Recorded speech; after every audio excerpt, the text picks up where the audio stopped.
Hello নমস্কার, good morning, Radhe Radhe. তোমরা সবাই কেমন আছো? আশা করি ভালো আছো, সুস্থ আছো। আজকে একটা নতুন ভিডিও নিয়ে চলে এসেছি। আজকে শ্রাবণ মাসের প্রথম দিন, এই জন্য আমি স্নান করে ভোলা মহাদেবের, দেবাদিদেব মহাদেবের পুজো করব। এই দেখো বন্ধুরা, আমি কিভাবে পুজো করেছি। প্লিজ তোমরা স্কিপ না করে পুরো ভিডিওটা দেখতে থাকো। শ্রাবণ মাসে তো দেবাদিদেব মহাদেবের পুজো করলে খুব ভালো। সবাই সবুজ চুড়ি পরে, আমিও সবুজ চুড়ি কিনেছি। আজকে মহাদেবের কাছে সবাই বলে যে কোনো ঠাকুরের কাছে ছুঁয়ে সবুজ চুড়িটা পরতে হয়।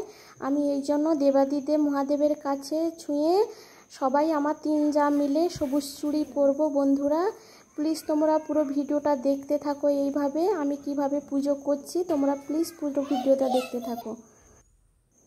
বন্ধুরা দেখুন, আমি প্রত্যেক দিন সব ঠাকুরের পুজো করি। শ্রাবণ মাসে যে একটা শুধু দেবাদিদেব মহাদেবের পুজো করছি তা না, সব ঠাকুরের আমি পুজো করি।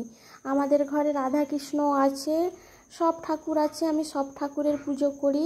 আমার ঘরে বাগানে অনেক ফুল হয়, আমি ফুল তুলে নিয়ে এসে সব ঠাকুরের এইভাবে আমি সুন্দর করে সাজিয়ে আমি পুজো করি। আমাদের ঘরে ধুত্রা ফুলও হয়, আমি নিয়ে আসি সেগুলো।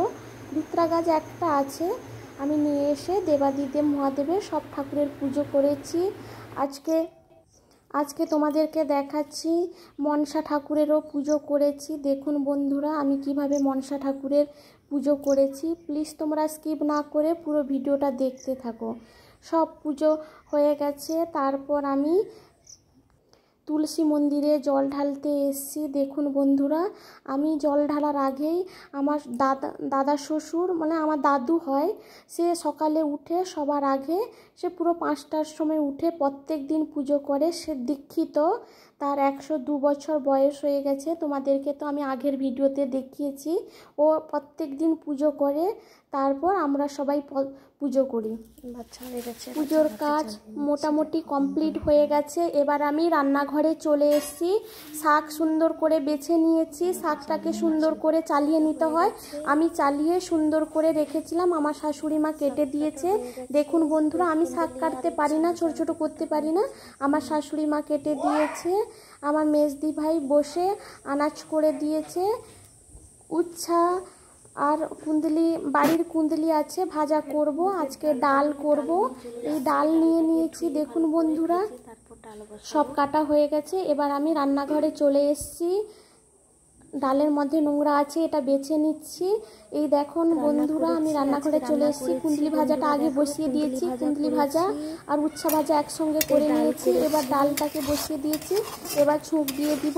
প্লিজ তোমরা পুরো ভিডিওটা দেখতে থাকো, আমি সকালে কি কি কাজ করি তোমরা প্লিজ পুরো ভিডিওটা এইভাবে দেখতে থাকো। শ্বশুর মশাই পুকুরে মাছ ধরেছে জাল ফেলে সকালবেলা, এই মাছগুলো ধরেছে, বাটা মাছ ধরেছে আর জাপানি পুঁটি ধরেছে। আমি এগুলো সব রান্না করব। ডাল হয়ে গেছে, ডাল বসিয়ে দিয়েছি, ছুঁক দিয়ে দিয়েছি ডাল। এবার ডালটা হয়ে গেছে, ডাল ঢেলে নিয়েছি, ডালটা হয়ে গেছে। এই কুন্দলি ভাজা আর উচ্ছা ভাজা মিক্সড করে ভাজা হয়ে গেছে।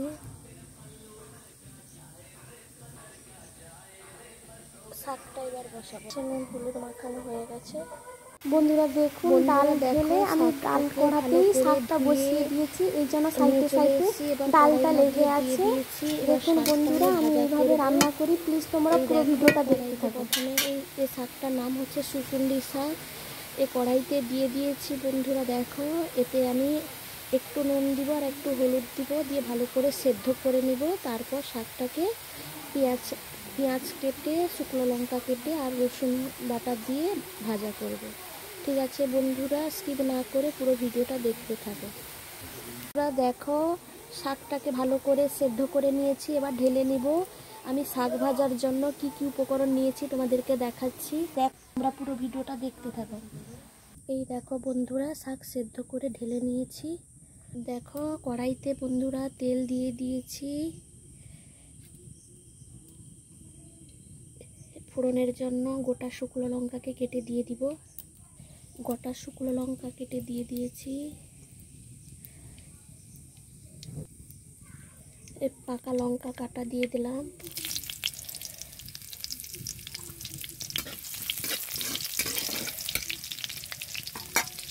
একটু ভাজা ভাজা হলে তারপর পেঁয়াজ আর রসুন কাটাটা দিয়ে দিই। একটু ভাজা ভাজা হয়ে গেছে, এবার পেঁয়াজ আর রসুনটা একসঙ্গে দিয়ে দিলাম। একসঙ্গে পেঁয়াজ আর রসুনটা কাটা দিয়ে দিয়েছি। রান্না হচ্ছে। পেঁয়াজ আর রসুনটা একটু মরে গেলে তারপর শাকটা দিয়ে দেবো। ফোড়নের জন্য যে মশলাটা রেখেছি ওটা পেঁয়াজটা মারার পর দিব।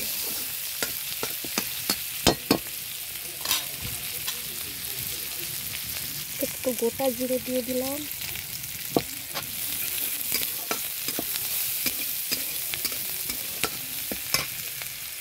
একটু রাঁধুনি মশলা দিয়ে দিলাম।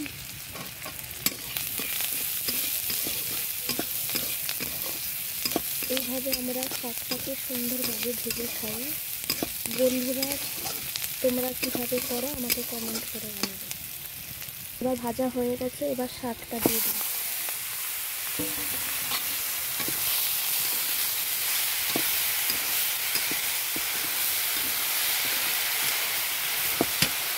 এভাবে মিক্স করে নিচ্ছি।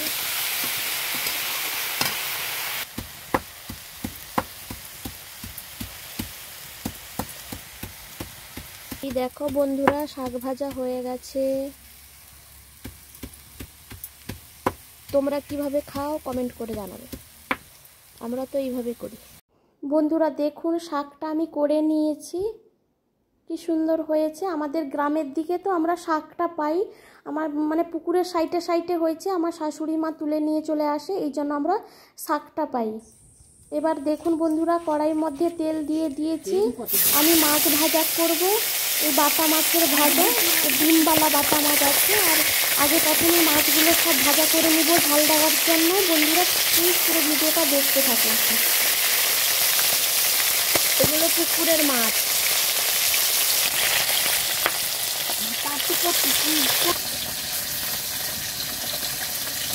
এই বাটা মাছের ঝাল দেওয়া হবে আর টক হবে।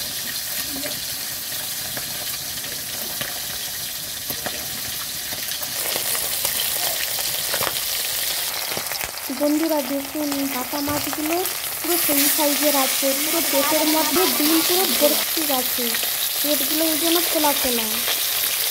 একটু কেটে মাছের মধ্যে নোংরাগুলো সব বের করে দিয়েছি, তারপর গোটা গোটা ভাজা করছি। কীভাবে পেটের মধ্যে ডিম ভর্তি যাচ্ছে, আমাদের পুকুরেরই মাছ। বন্ধুরা দেখো, আমাদের বেশিরভাগ পুকুরে মাছই হয়। করেছি, রান্না করব, এটা ঝাল দেওয়া করব, বাটা মাছগুলো ঝাল দেওয়া করব, আর বাদ বাকি মাছগুলো টক রান্না করব। এই দেখো বন্ধুরা, মাছ ভাজাটা হয়ে গেছে। এবার এখানে তুলে নেব এই ভাজার থালাতে। এই দেখো, কুন্দুলি আর উচ্ছা ভাজা হয়েছে, এই মাছ ভাজা হয়েছে, বাটা মাছের ভাজা হবে। আরও কিছু মাছ বাকি আছে ঝাল দেওয়ার জন্য, আর টক রান্না হবে।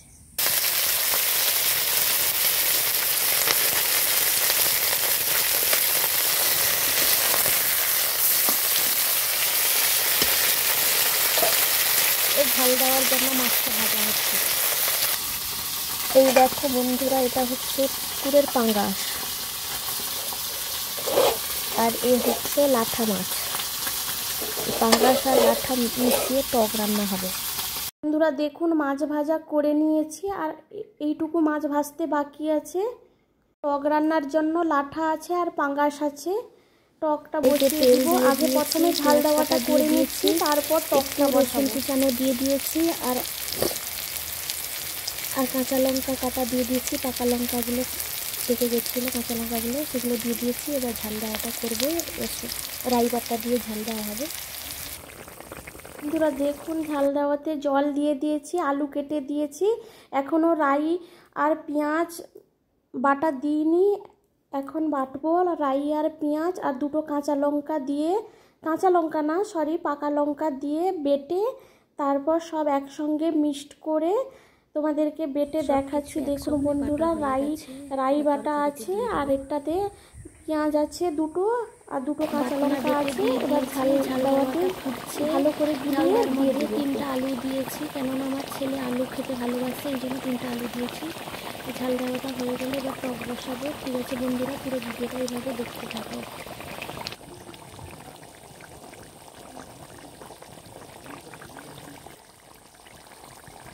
দেখো ঝাল দেওয়া পুরো কমপ্লিট হয়ে গেছে, কি সুন্দর কালার হয়েছে, অল্প একটু জুস আছে, ঝাল ঝাল হয়েছে। বন্ধুরা দেখুন ঝাল দেওয়াটা পুরো কমপ্লিট করে নিয়েছি, কিন্তু আমার শ্বশুর মশাই ডিমের শাকের ভাজা খাবে বললো। এটা ডিমের শাককে শাশুড়ি মা ভালো করে বেটে দিয়েছিল, সুন্দর করে বেটে এটাকে ভাজা করছি, পেঁয়াজ আর পাকা লঙ্কা দিয়ে ভাজা করছি। তাদের ঘরে এইসব রান্না হয় প্লিজ তোমরা কমেন্ট করে জানাবে। আমরা তো গ্রামের দিকে আমরা সব কিছু পাই, এই জন্য সব কিছু নিয়ে রান্না করি। পুরো শুকনো শুকনো করে নিচ্ছি দেখুন বন্ধুরা। বন্ধুরা তোমরাও এরকম করে খাবে, খেতে খুব ভালো হয়, টেস্টি হয়। এমনি ডিমের শাকের ঘন্টতে তো আলু বেগুন পড়ে, আমার ঘরে তো সেরকম খায় না, এই জন্যই আমরা খাই কিন্তু আমার শ্বশুরমশাই খায় না, তার জন্য এরকম ডিমের শাকের ভাজা। এইভাবে সব করে নিয়েছি, টকটা আমি করে নিয়েছি, তোমাদেরকে আমি দেখাতে পারলাম না তাড়াহুড়ো করে। ঠিক আছে বন্ধুরা, রান্না কমপ্লিট হয়ে গেছে, এবার সবাই খাবো। টাটা, সবাই ভালো থাকো।